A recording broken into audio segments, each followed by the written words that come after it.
77 WABC and Bergen Newbridge Medical Center honor the life of legendary broadcaster and our friend, Ernie Anastas. Hi, it's Ernie Anastas. You know, your thoughts can affect how you feel. Bergen Newbridge Medical Center is the largest hospital in New Jersey, providing comprehensive, equitable, compassionate, and high-quality emergency inpatient and outpatient medical care, plus mental health services and substance use disorder treatment. The Bergen Newbridge team can address your total health needs in one convenient location. Call 201-225-7130 for an appointment or newbridgehealth.org. The Stone Zone, entertaining and informative. On the Red Apple Podcast Network.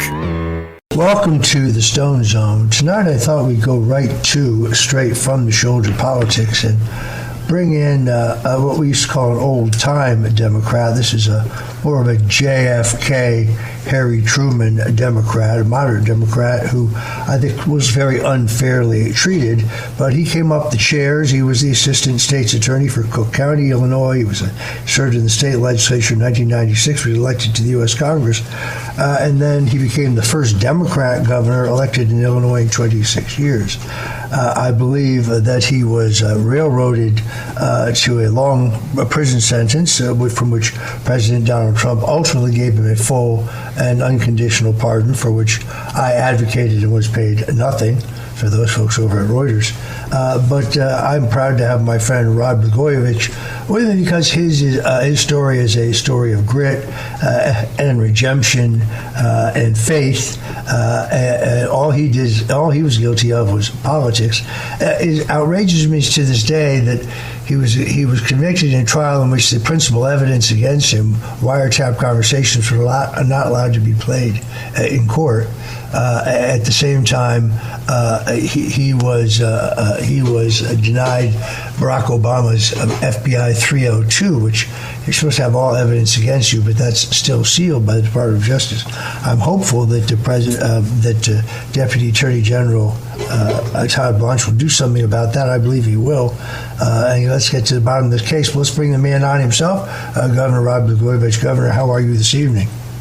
I'm doing great, Roger. Thanks for having me on. And I have to say that among the many great things that have happened to me since the new beginning I was given by President Trump when he commuted my sentence and then pardoned me, is I've gotten to know you. And, you know, I never knew you, of course, while I was, before I got out of prison. But there I was in prison watching you on television when they did to you what they did to me. And they went to your house with SWAT teams and arrested you early in the morning.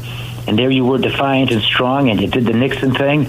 And it was love at first sight from my point of view for you, Roger, because as you know, I've long admired President Nixon. Well, I mean, look, you are a fighter, and you are in a tradition of an old-time Democrat. You casually admit that you strongly supported President Trump's reelection. I mean, people don't really realize if the president at first commuted your sentence, which left you no longer had to, ending the 8 years incarceration, 8 hard years in prison, for refusing essentially an order by Barack Obama to place Valerie Jarrett, who may or may not be a foreign asset, in the U.S. Senate. And that's the real crime that they sent you to prison for. I've studied this case extraordinarily, and that's why I think Obama's comments in this interview may be interesting to you. They're a little long, but let's roll them. We're waiting for an extraordinary situation in which Barack Obama, speaking to CBS, said that essentially the Department of Justice shouldn't be weaponized and the Attorney General should not act essentially as a hitman for the president, which is just, in my opinion, Governor, I know what you think, that has to be the greatest single hypocrisy in American history. Yes, it is, and it's just another example of projection. In other words, Obama is projecting onto others what he himself does and what the people around him have done to the magnitude never before seen in American history. And the whole idea of weaponization and lawfare and undoing the will of the people by the abuse of the justice system and bringing criminal prosecutions against political rivals, which is what the Biden administration did to President Trump and which other Democrats did in other places like New York and Georgia, and Jack Smith and the case with the documents. All of this is part and parcel of the seeds that were planted by Obama. And I believe it started with my case. You know, the whole thing began, my issues, when Obama sent an emissary to me on election night, November 2008, I was a Democratic governor. I was the first Democratic governor to endorse Obama. I've known him since 1995. We came up together in Chicago politics. I have to say I was very good to him, did a lot of favors for him. And so he wanted to make a political deal. And we talked about what kind of deal we can make. They criminalized it against me. I went to the big house for 8 years. Obama went to the White House for 8 years. And then, made a deal with those FBI agents and the prosecutors. And part of it, a lot of the truth is there in those FBI 302s, 13 pages of them. They talked to Obama, I think, the day after I was arrested. And to this day, those 302s, first of all, they were never given to my defense team, which I was entitled to, but they're redacted. Every word in those 13 pages is blacked out. And I think it's important for the American people to know what exactly he said to the FBI the day after I was arrested. Just the chutzpah here. Can we tee up Obama at this point? Well, there are a couple that I followed even though they weren't law.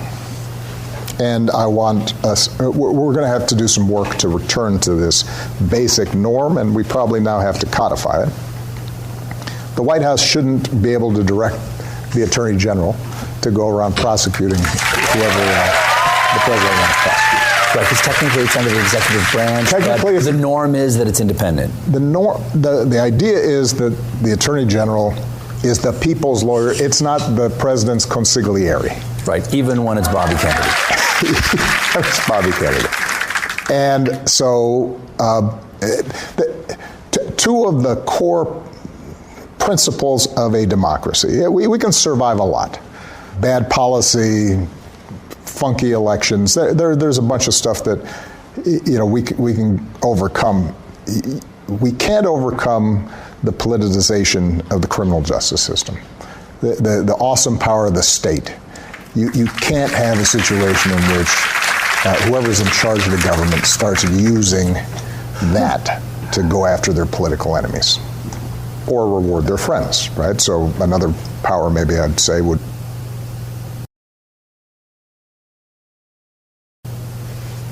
I mean, that's what we call chutzpah. Here is a guy who helmed a seditious conspiracy that began in the Oval Office with all the conspirators, including Sleepy Joe Biden and National Security Director Susan Rice, the CIA Director and Islamic convert John Brennan, the FBI Director James Comey, the acting Attorney General Rod Rosenstein, and they planned to put in place what they admit, and it was now proven in the documents released by Tulsi Gabbard. They began a seditious conspiracy in which they used evidence they knew was not legitimate, the so-called Seal dossier, and the claim that the Democrat National Committee had been the subject of an online hack, which is a total fiction, as the rationale to trigger a special prosecutor in order to bring Donald Trump down, and they knew it was fraudulent, and they got busted. That's who's lecturing you now about abuse of power. That's the greatest single dirty trick in American political history. These people actually planned to unseat a successor because the election didn't go their way.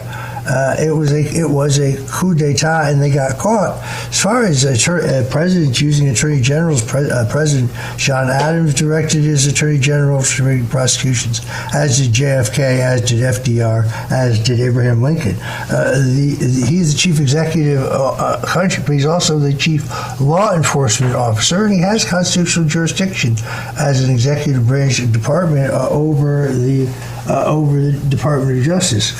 That's not to say it should be abused for political purposes, but look, I know, for example, that Richard Nixon lost to John Kennedy in 1960.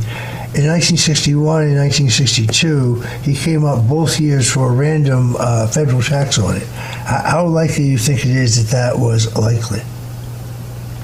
No, Roger, what you're saying is absolutely right. Look, I listen to Obama. It's maddening. I mean, that's breathtaking hypocrisy. And he's lucky that breathtaking hypocrisy is not a crime, because he'd get a life sentence. The amazing part of that is the chutzpah, you're right, that he would actually point at Trump when what they did to him, what they did to Trump, even before Trump was sworn in, that interregnum, that period after Trump beat Hillary in 2016 and was sworn in January, the 20th of January 2017, Obama and his people, Clapper, all those people were involved in conjuring up this fake Russian collusion thing. And that was an attempted coup d'etat. Now, that's a crime. And that's the sort of thing that the new president, the current president, has a responsibility and a duty to look into, because this is exactly the sort of thing that will destroy our freedoms. And so when Obama talks like that, it's almost like, he's pretending not to be Putin when it's the kind of stuff Putin would do. I don't really understand where the progressive Democrats, who have clearly taken control of the machinery of the Democrat Party, the progressive/socialists, think that I don't see the appeal. I don't see their platform. I understand the argument they're making. We know they hate Trump. We understand that. We know that they aren't that patriotic, that they like to fundamentally change America. I think America's pretty damn great the way it is. If everybody obeyed the law, it'd be even better, particularly if everybody obeyed the Constitution. But the arrogance of these people to think that voters are so stupid that we've forgotten that they spied on the President of the United States. We thought that we would forget that they abused the FISA courts. We would forget that they essentially fabricated evidence to frame a president, and then they weaponized with partisan Democrats. The four prosecutors, every prosecutor in my case had worked for Hillary Clinton. Every one of them had a motive. When my lawyers pointed out that the prosecutor in my case had represented Hillary Clinton herself in the Clinton Foundation in the famous fight over her emails, she should have been immediately fired, and the judge ruled that it was not a conflict, if you can believe such a thing. So that's who pursued. That was my pursuing. This woman had all the charm of a North Korean prison guard. Let me tell you. So, look, Roger, we've both been on the wrong end of weaponization and lawfare. President Trump's been on the wrong end of that in an unprecedented way, what they did to him. And most of the American people saw through it. Half the country, of course, our country is so divided, and no matter how obvious certain things are, there are just some people, these Democrats and other people who hate Trump, are never going to allow themselves to try to objectively stay away from this. But this isn't a Democrat issue. It's not a Republican issue. This is an American issue. This goes to the very heart of our freedoms in a country that's all about self-government, our right to choose our leaders in elections that are free and fair, and not have these unelected bureaucrats with fancy law degrees and uncontrolled power and unlimited resources have the ability to undo the will of the people by going after the elected president of the United States or the leading candidate from the other party, the opposition party, which is what happened to Trump the second time around. The first time was after he had won. They did this twice to Trump.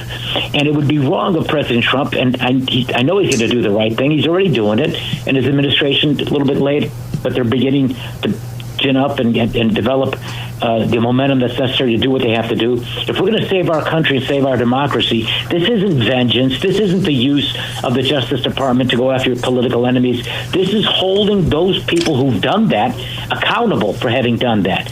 They're the ones who are threatening our freedoms and our democracy. And if we don't stop it and make an example of them and bring them to account, we're going to lose our democracy. Because what's going to happen is one party does it, then the next party wins, they do it, and it's going to be an endless stream of this building up and getting worse and worse, and suddenly we're no longer the United States, we're Russia or China or Iran. Extremely well put. I want to thank our guest, Governor Rod Blagojevich. Rod Blagojevich came up through the chairs of the Cook County machine, but he was also, as he told me many times, a great admirer of Richard Nixon. He actually met Richard Nixon. He's a Democrat governor who never raised taxes on the working class families of Illinois. It's an anomaly. J.B. Pritzker wanted to get to him today, but that's a big subject, if you know what I mean, and therefore we won't be able to kick it around. But unfortunately, another police officer has been killed in Pritzker's, Illinois. It is really a tragedy. It really is a horrific tragedy. Thanks, Rod, for joining us. Thank you, Roger. Appreciate it. listening to the Stone Zone. When we get back, I think John Brennan may be in the hot seat. John Brennan is, of course, the CIA director, was one of the major orchestrators of the Russian collusion hoax. He slipped it into the footnotes of the president's intelligence briefing so that he could justify and rationalize FISA warrants in a special counsel that he knew was unwarranted based on false information, but based on information that had already been debunked. But we'll talk about that when we get right back. Thanks for listening to The Stone Zone with Roger Stone. You can hear The Stone Zone with Roger Stone weeknights at 8 on 77 WABC. If you like the podcast, share it with your friends and listen anytime at WABCRadio.com and download the WABC Radio app. Hit that subscribe button on all major podcast platforms. Plus, follow WABC on social on Instagram, TikTok, Facebook, and X. See you next time for a new episode, so you never have to wonder. What the heck is going on here? Oh, it's out of here! Home run Ferry Hawks! Get ready, Staten Island. It's time to celebrate 5 years of Ferry Hawks baseball. Come out to the ballpark this week as the Ferry Hawks welcome in the Charleston Dirty Birds May 5th through the 10th. Grab the kids and come on out. We kick it off on Tuesday, May 5th with Cinco de Baseball with $5 tickets and $5 food and beverage specials. And we end the week as we celebrate all moms on Mother's Day. Moms get in free. Visit ferryhawks.com now to lock in your seats.